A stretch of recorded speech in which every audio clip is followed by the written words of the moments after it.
Hello বন্ধুরা, চলে আসলাম বাচ্চা কাচ্চা নিয়ে। এই পদ্ম পুকুরটি সিমেন্টে তৈরি করেছিলাম, অনেকদিন পরিষ্কার হয়নি।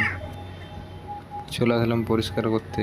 বর্ষায় কিছু মাছ, বর্ষার জলে ট্যাংরা মাছ ছেড়েছিলাম, সেগুলো আছে এখনো, দেখতে পাচ্ছেন। এই কই মাছ আছে। মাছগুলো আমি ভাবলাম চলে গেছে, কিন্তু আছে। দেখতে পাচ্ছ আবার একটি কই মাছ, সুন্দরভাবে আছে মাছগুলো, একটু বড়ও হয়েছে। হ্যাঁ, এই দেখো কতগুলি মাছ পেয়েছি, খুব ভালো লাগছে। অনেকগুলো মাছ আছে এখনো।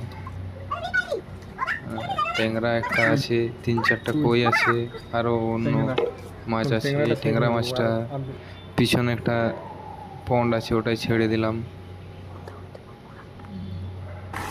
এরপর আবার পরিষ্কার হয়ে গেছে, জল ভরে দিলাম ও বাকি মাছগুলো এটাতে আবার ছেড়ে দিলাম।